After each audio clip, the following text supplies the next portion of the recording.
Try this again. YouTube Live is giving me little fits and starts today. So if you were watching this earlier and we got cut off, I apologize, but we're just going to start over. So what this particular video is about was first and foremost inspired by CNBC.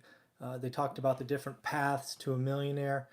And if you've been watching this channel for any length of time, hopefully you know by now, I think being a millionaire is not really the right goal because it's a net worth goal.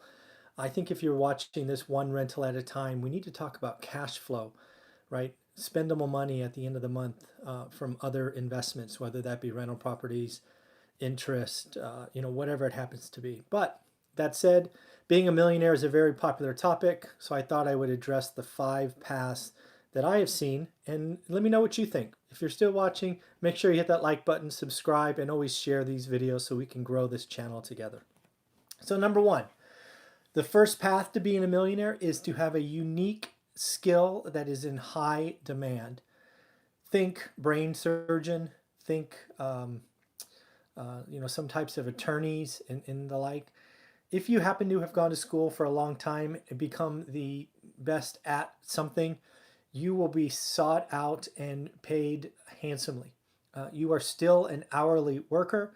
You still have an hourly rate, although it's probably thousands, if not tens of thousands of dollars an hour.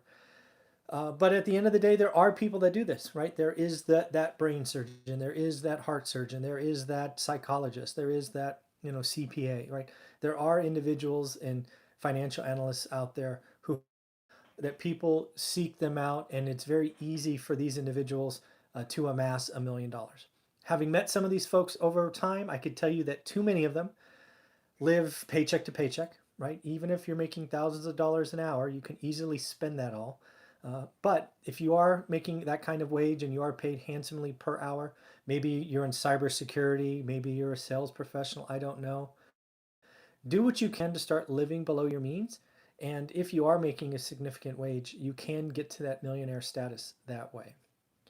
Number 2, I call these, this is sort of what my mother raised me to think about was, right, go to school, get a good job, and then climb the corporate ladder, right? This is continually look to expand your impact on your company, get promotions, get more options, get more RSUs, get stock, increase your base. You do that over time, you can certainly get there. It's easy to understand. Unfortunately, in a world with the business cycle, people growing and shrinking and technology displacing and nobody staying at companies for that long these days, being a someone who climbs the corporate ladder is not as easy, or at least done as much as is out there. But yes, there are always a handful of individuals who will climb the corporate ladder, get the rewards, and the ability to put that money away and be a millionaire.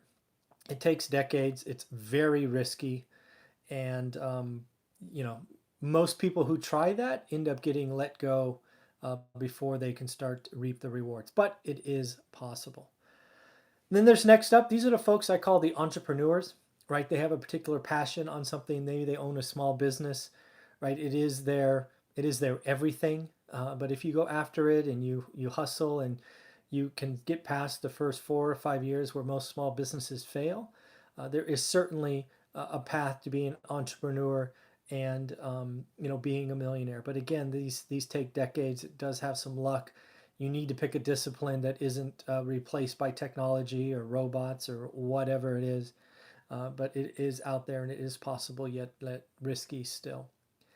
Number 4, these are the ones that the financial analysts and financial CNBC and magazines want you to think about. These are hey, save 5%, save 10% a year for the next 25 to 35 years. And if you assume an average return of X, you're going to have $1 million.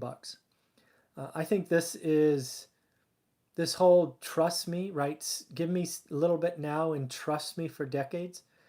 At least it rubs me the wrong way. I know that it's probably the easiest path for most folks is just to hand their money to someone else and pray.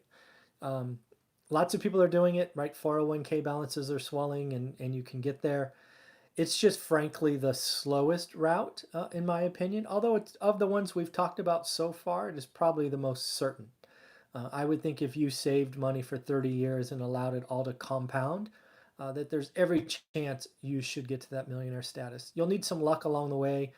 You can't have things, break, one way or the other. Health concerns or divorce or anything like that would stop the compounding, but it is certainly a way to get there.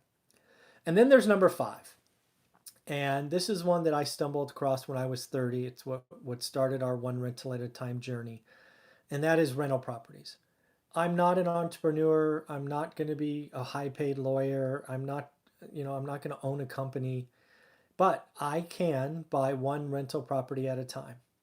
My tenants would pay off 70 to 75% of the asset. I've seen rent inflation of 50% in the 15 years I've been doing this. My mortgage paydown is great. I get tax advantages and the ability to do cash out refinances, 1031 exchanges, the ability to keep moving your equity without putting new capital in is a wonderful thing. And the ability to understand what is possible with rental properties is out there for everyone. One of the reasons I create this one rental at a time channel and create content every day for you is because I want you to understand that yes, if you did just focused a little, if you just dropped all the nonsense from real estate investing and you just researched one market and built your skill set, you would be better off for decades. Real estate investing offers so many ways, right? There's wholesaling and flipping and notes and mobile homes and land and apartments and syndication, and it goes on and on and on. If you're a full-time employee like me, stop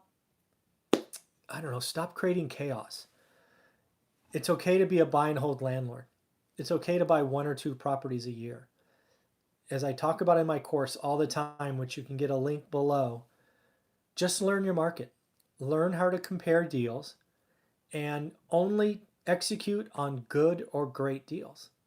If you take my course, you're going to learn what average is. Don't execute on average. All you have to do is do 1 or 2 a year and you will be a millionaire. Your tenants will buy your assets. How many other things in this that we talked about where somebody else is going to buy your assets? Somebody else is going to make you a millionaire. All you have to do is conservatively finance, hold for the long term, and then of course buy right. And that's what I want to help you with. So in the end, I think there's 5 paths to becoming a millionaire. You can be a highly skilled resource. Think brain surgeon, think heart surgeon. Not for me. Couldn't do that. You can climb the corporate ladder. This is what I thought I wanted to do, but it's too much political stuff, too much nonsense, too many idiots around me. Wasn't for me. There's the entrepreneur who creates a company from scratch and just goes forward. Wasn't going to be me. There's the savers who say, save, save, save, trust me, trust me, trust me.